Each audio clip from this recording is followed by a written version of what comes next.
l'équipe nationale du Sénégal, les champions d'Afrique, sont qualifiés pour la prochaine Coupe d'Afrique des Nations qui se jouera en Côte d'Ivoire en 2024. Au même moment, l'équipe nationale U23 du Sénégal est éliminée également. Une journée, deux sentiments, joie et tristesse. On en parle tout à l'heure. Bonjour, bonsoir. J'espère que vous allez bien ou que vous puissiez être. Alors, restez scotchés devant votre écran. On revient dans une poignée de secondes. Vamos.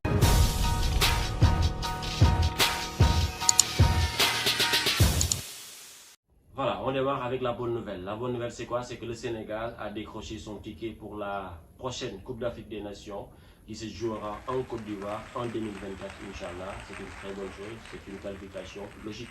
Ils ont fait ce qu'on appelle un carton plein. Ils ont remporté tous leurs matchs, 12 points sur 12. Donc c'est juste incroyable. 4 matchs, 4 victoires. Ça reste 2 matchs à compléter comme ça. Et ce sera l'occasion pour Aliou Cissé de faire tourner son effectif. Donc une qualification méritée, une qualification logique au vu de ce que propose cette équipe nationale du Sénégal, au vu également des adversaires du Sénégal. Le Sénégal était favori dans cette poule. Le Sénégal, en tout cas, s'est qualifié facilement. Bon, avant de parler de l'élimination de l'équipe nationale du Sénégal U23, qui nous fait très mal, vraiment, on va s'attarder un peu sur cette qualification de cette équipe d'Aliou Cissé. On a au téléphone, on me signale déjà, Seynabou Ndiaye. Seynabou, merci d'être venu. Très ravi en tout cas de te revoir. Et bonjour. Oui, Ibrahim, bonjour. Alors, très rapidement, Seynabou, quel est votre sentiment à la suite de cette qualification de cette équipe nationale du Sénégal? Bon, je trouve la qualification assez logique vu le niveau des adversaires, car on est dans un groupe composé du Mozambique, du Bénin et du Rwanda. Donc c'est très normal que le Sénégal, champion d'Afrique en titre, soit qualifié dès la 4e journée. Soit qualifié dès la 4e journée. Alors, est-ce que vous voyez des manquements, un bémol dans cet effectif du Sénégal? Est-ce que tout est rose, tout est ok, tout est parfait? Des manquements, en termes d'effectifs, il n'y en a pas.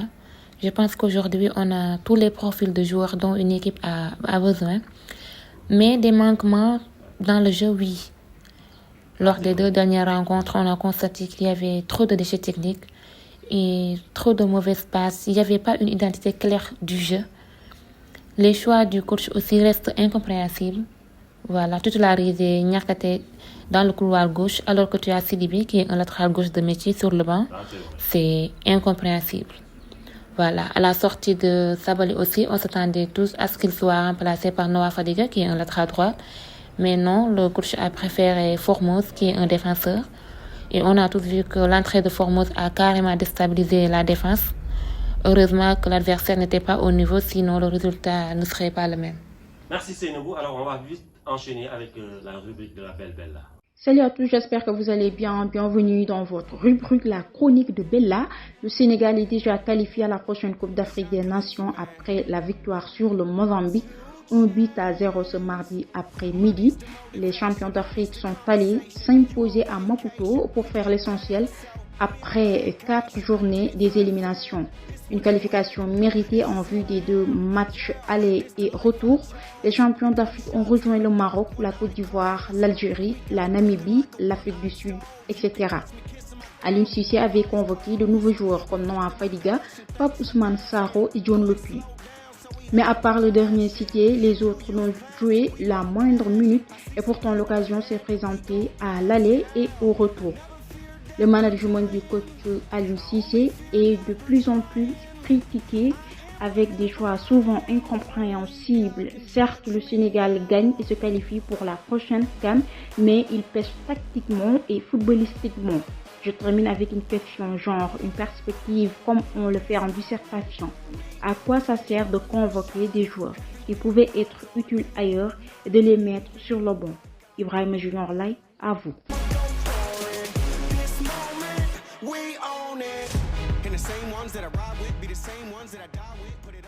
Merci beaucoup Bella, merci pour cette très belle chronique, merci pour cette perspective, une question pertinente que vous avez posée enfin. Maintenant, avant d'apporter un élément de réponse par rapport à cette interrogation, Ousmane Ba, Ous VIP, nous donne son avis par rapport à ta question, Bella. Alors Ousmane, merci, bienvenue. Vous avez entendu la question à la fin. Est-ce que c'est intéressant de convoquer des joueurs qui pouvait être utile ailleurs. Quand on dit ailleurs, on pense vraiment à cette équipe U23 et aujourd'hui vous les mettez tous sur le banc, ils n'ont pas presque joué, ils n'ont pas joué même d'ailleurs, beaucoup d'entre eux. Bonsoir Ibrahima Junior, c'est toujours un plaisir et un privilège de participer à tes vidéos magnifiques. Merci. Grâce à ton travail remarquable.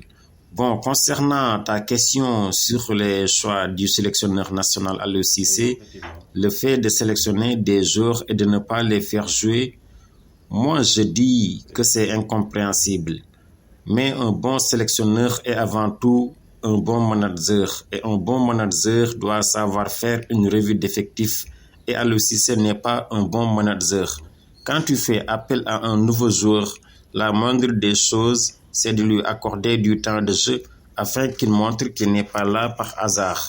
Face au Mozambique, beaucoup de nouveaux joueurs comme Noah Fadiga et Pape Ousmane Sakho pouvaient honorer leur sélection, mais malheureusement, il a opté sur d'autres choix alors que le match était déjà plié. Peut-être il a ses propres raisons, mais l'essentiel c'était la qualification et elle est acquise. Merci. Super, merci Ousmane, merci pour ta disponibilité, merci pour tes analyses toujours pertinentes avec une certaine clairvoyance et une certaine clarté exceptionnelle.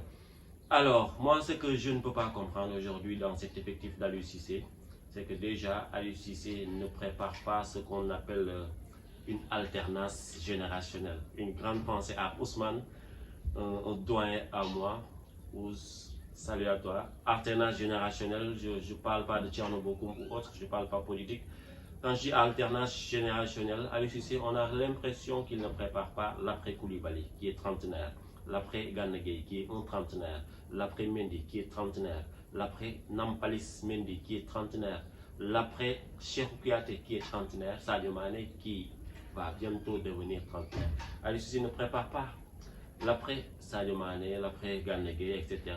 On l'a vu dans ces deux confrontations entre le Sénégal et le Mozambique. Aliou Cissé, il a convoqué des joueurs qui pouvaient apporter quelque chose. On va y revenir dans l'équipe U23 comme Noah Fadiga, comme John Lopi, Pape Tarsa également. Il a aussi convoqué Pape Ousmane Sakho qui est très bon, il ne les a pas fait jouer. Moi je ne comprends pas Aliou Cissé. Vous faites comme si l'occasion ne s'était pas présentée, si le Sénégal avait des problèmes pour battre le Mozambique ici ou là-bas, on aurait dû comprendre. Mais le Sénégal a vite fait le travail dès la première mi-temps, ici au stade Abdoulaye Wade. 4 buts, la deuxième période, c'était l'occasion de tourner un peu, de donner du temps de jeu à ces nouveaux joueurs-là pour les tester, pour voir ce qu'ils sont capables de faire. Mais malheureusement, on a l'impression, je le dis vrai, on a l'impression que Aliou Cissé a peur de faire sortir Idrissa Gana Gueye, qui fait souvent tout ce qu'il veut sur le terrain. On a l'impression que Aliou Cissé également a peur de faire sortir Sadio Mané.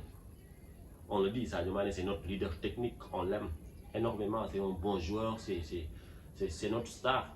Mais par moment, quand il n'est pas, on le sait tous, il n'est pas au meilleur de sa forme, il vient de blessure, il a joué 70 minutes, 80 minutes, tu le fais sortir, le match est déjà plié, tu entres, tu fais entrer Pape Ousmane Sakho ou un autre joueur, on va essayer de voir ce qu'il est capable de faire. Mais tu convoques des joueurs, tu les amènes ici, tu ne les fais pas jouer. Et l'occasion s'est présentée ici et à Maputo également. On ne comprend pas Aliou Cissé. Le deuxième match, Youssouf Sabaly, il se blesse hier face au Mozambique à Maputo. Tout le monde pensait à Noah Fadiga. Tout le monde se disait, voilà, merci, cette fois-ci Noah va entrer. Tu fais entrer l'autre là. J'ai même oublié son nom, Formose Mendy, excusez-moi. Formose, on connaît, on l'a déjà vu jouer avec le Sénégal, il a déjà joué. Noah Fadiga, il n'a jamais joué, tu l'as convoqué. Tu lui donnes la chance de pouvoir s'exprimer sur le terrain. Ils vont encore attendre jusqu'à quand? Est-ce que d'ici les autres matchs, les 2 autres matchs qui vont venir, Inch'Allah, ils seront vraiment opérationnels et qu'ils seront convocables en quelque sorte? Pour moi, c'est pas intéressant de convoquer des joueurs et de les laisser sur le banc, surtout quand l'occasion se présente. Et nous, on dirait qu'on n'a pas le droit de parler sur Aliou Cissé. On ne déteste pas Aliou Cissé. On l'aime énormément. Aliou Cissé, c'est lui qui nous a fait goûter cette sensation, ces émotions-là d'avoir remporté une compétition, une Coupe d'Afrique des Nations. On ne peut pas haïr Aliou Cissé. On est content, on est heureux pour lui. Il a fait quelque chose que personne n'a fait jusque-là. Mais quand ça va pas, ça va pas. Aliou Cissé, souvent, tactiquement parlant, il n'est pas bon, il est mauvais. Et ce Sénégal-là que j'ai vu jouer en deuxième période avec le Mozambique, si c'est ce Sénégal-là qui va participer à la Coupe d'Afrique des Nations, on va vite revenir. Parce que le Maroc, la Côte d'Ivoire, l'Algérie qui est en train de se reconstruire, Namibie qui a fait sensation face au Cameroun, le grand Nigeria de Victor Osimhen, toutes ces grandes nations, toutes ces grandes équipes-là vont venir pour créer quelque chose également. Donc, il faut faire très attention. Aliou Cissé, encore une fois, on n'est pas méchant. Encore une fois, on ne fait pas que des critiques. C'est des critiques constructives. Ce qu'on ne peut pas comprendre, c'est que pourquoi vous avez convoqué des joueurs et vous les laissez sur le banc alors qu'ils pouvaient jouer. L'occasion s'est présentée moult fois. John Lepi, lui, pouvait aller renforcer l'équipe U23. D'ailleurs, il était là-bas. Tu le prends, tu le fais jouer combien de minutes? 15 minutes, je pense. C'est bizarre, c'est tellement grave. Et Ken Doucioua, personne n'en parle. Idrissa Gana Gueye, souvent, il fait tout ce qu'il veut sur le terrain. De toute façon, il faut dire les choses telles qu'elles sont. Cette équipe nationale que je vois m'inquiète énormément. On est champion, ok, bon, il ne faut pas s'enflammer. On a battu le Mozambique 5 buts, il ne faut pas s'enflammer encore une fois. Attendons de voir qu'est-ce qu'on va faire face à la Côte d'Ivoire, face à l'Algérie, face au Maroc, face au Nigeria, face au Cameroun. C'est ces grosses équipes-là qui vont nous permettre de nous tester. Donc, je ne voulais pas trop en parler, mais il fallait que je sorte ce qui est en moi. On aime Aliou Cissé, on ne le déteste pas encore une fois. Un grand salut à un fan d'Aliou Cissé, Lamine Laye, c'est un ami, c'est un grand. Donc, un grand salut à toi. On ne déteste pas Aliou, juste on dit ce qu'on pense. Donc, voilà, on veut que, voilà, il revoie souvent ses choix. On va toujours parler de cette équipe nationale du Sénégal, mais cette fois-ci, on va parler d'une chose terrible, une désillusion, une remontada que le Sénégal a connue, a vécue. Le Mali reste toujours une terre hostile pour le Sénégal, toutes catégories confondues, surtout dans les petites catégories, bien sûr. Le Sénégal, l'équipe nationale du Sénégal U23 est éliminée hier au Mali par des Maliens plus dévoués, plus déterminés, mais également des Maliens qui ont été plus talentueux. Alors, c'est une désillusion. On n'a même pas les mots pour évoquer, pour parler de cette élimination. Mais en toute chose, il y a une raison. Il y a des causes causantes non causées. Alors, comme vous l'avez vu, cette vidéo est intitulée « Une soirée de sentiments ». Vous l'aurez compris parce que l'équipe nationale du Sénégal a s'est qualifiée en Coupe d'Afrique, en Côte d'Ivoire. L'équipe nationale U23 a été éliminée par le Mali. Donc, sentiment de tristesse par moment et sentiment de joie. On va parler maintenant de cette élimination incompréhensible de l'équipe nationale U23 du Sénégal, coachée, managée par un certain Demba Mbaye. Alors, Demba Mbaye, moi je m'adresse à toi. On a beaucoup de respect pour toi. Déjà, c'est une désillusion, c'est vraiment quelque chose qu'on ne peut pas avaler.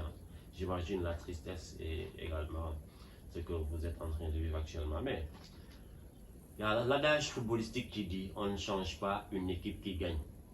Même si on n'a pas montré du beau jeu ici au stade Abdoulaye Wade. Parce que beaucoup n'ont pas eu la chance de regarder le match aller entre le Sénégal et le Maroc. Au Sénégal, au stade Abdoulaye Wade, parce que RTS, je ne sais pas, pour retransmission de ce match-là et tout. Donc, ni n'est qu'un stade, j'ai eu un ami, journaliste Ousmane, que je salue encore une fois, il était au stade, il m'a un peu expliqué ce qui s'est passé. J'ai eu également la chance de revoir quelques séquences de ce match-là. Mais le Sénégal n'a pas montré de belles choses. Si ay fait de jeu la ñu dugalee penalty la ñu dugal ak coup franc ak erreur bu équipe malienne bi def mais footballistiquement parlant ceux qui ont eu la chance de regarder le match Sénégal-Mali à l'aller savaient pertinemment que cette équipe nationale du Sénégal là aura du pain sur la planche parce que voilà, cette équipe malienne a montré de belles choses. Ils ont eu la chance même de concrétiser ben but double comme vous dire. Après match leur coach a bien dit que ils peuvent créer la sensation, ils peuvent marquer 3 buts et se qualifier. Yamoul Fof, il a fait appel à des renforts. Nous renforcer 2 joueurs qui ont maintenu le football ci équipe nationale à malienne indi len ñom Doumbia. Ñun nga xamanteni Pape Matar Sarr, il pouvait intégrer équipe nationale U23 bi indi wuñ ko. Noah Fadiga indi nañ ko football lo wuñ ko ak kan John Lopi nga xamné fa la nekkon ñu jëlé ko fi indi ko 15 minutes lañ ko football lo xawma 17 minutes. Li lan la, c'est quoi le problème du Sénégal? Cette défaite, elle est catastrophique. La plus grosse responsabilité, à la fois la fédération, les directeurs, moi, nous avons géré l'équipe nationale du Sénégal et Demba Mbaye coach également. Demba Mbaye, on ne change pas une équipe qui gagne encore une fois. Premier match, et deuxième match, 6 changements. C'est-à-dire, nous gagnons 3-1 Mali au Sénégal. Nous avons fait 6 joueurs, ils ont changé tactiquement l'équipe sénégalaise. C'est énorme. Boy changer ça, mais nga dem bay changer le meilleur joueur bi nga xamanteni à l'aller mo nekkon le meilleur joueur Ousseynou Niang nga tek ko ban. Yamo fofu de même les défenseurs centraux nga tek len sur le banc muy Arouna Sangaté ak Mamadou Ibra Mbacké Fall. Mais on est où? C'est quoi en fait? Nous on ne peut pas comprendre quoi. Certes le Sénégal c'est une grosse nation, Sénégal moi jël Coupe d'Afrique, Sénégal moi jël CHAN, moi jël nangam ak nangam. Mais aussi par moment on a besoin des tacticiens, des techniciens et ça nous manque. Le Sénégal a de très bons joueurs, mais parfois n'a pas de bons coachs. Excusez-moi, ça peut être fatal, ça peut être dur de le dire comme ça, mais c'est la vérité. Sénégal dem Mali mënu fa am tir cadré, c'est énorme, c'est extraordinaire. Après les joueurs qu'on a là-bas, waxuma sax waxu renfort, on a de très bons joueurs qui pouvaient faire la différence là-bas. Ñom Moussa Ndiaye, vous le connaissez, l'enfant chéri de Guédiawaye qui évolue à Anderlecht. Ñom Abdallah Sima, mon ami. De très bons joueurs également qui pouvaient faire la différence, mais avec un football médiocre, le Sénégal ne peut pas proposer quelque chose de palpable, de fiable pour créer une sensation. C'est pas vrai. Donc c'est ça. Li waral élimination bobu du dara dudul Demba Mbaye mi nga xamanteni mo def 6 changements par rapport à l'équipe bu dooroon match aller bi dul lenn lu dul Aliou Cissé ak fédération bi nga xamanteni ñoo waroon jël yenn boy yi nekk ci équipe nationale A yóbbu leen ñu renforcer comme ni Mali def. Mais puisque ñun suffisance moo ñu sonal, même équipe nationale A bu mënee 2-0 sax 3-0 day bàyyi loxoom di caaxaan à l'image de Gana Gueye, à l'image de Sadio Mané ou je ne sais quoi. Donc loolu la woon pour moi c'était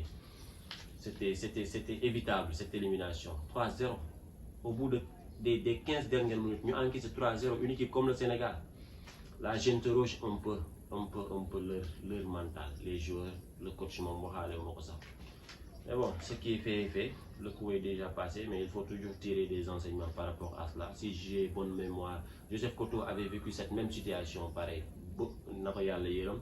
Notre papa Joseph Koto, le Sénégal aussi devait jouer des éliminatoires de Coupe d'Afrique, je ne sais pas. On sort un renfort, gars et bagne. On a été éliminé. Et c'est la même chose, c'est la même histoire qui se répète. Nous tirer des enseignements par rapport à tout ce qui se passe. Et j'espère bien que cette fois-ci, on va en tirer des leçons, situer les responsabilités. Et que nous, on est là pour faire des analyses. Quand on nous dise que nous sommes à l'UCC, nous sommes à Demba Mbaye, ça va quoi, ça ne fait rien. Peut-être ce sera l'avis de certains, ou bien leur position, ou bien leur perception des choses. Mais qui connaît le football, c'est que nous, on a toujours été objectifs et que personne ne nous empêchera de dire ce que nous faisons. Alors, c'était un plaisir de faire cette vidéo. C'était également une tristesse de faire cette vidéo. Je vous remercie d'avoir écouté, d'avoir suivi la vidéo jusqu'au bout. Un grand salut et un grand remerciement à Seydou Boundiaye, à Ousmane VIP et également à Bella. On se donne rendez-vous dans quelques jours, Inch'Allah. Merci. Vamos.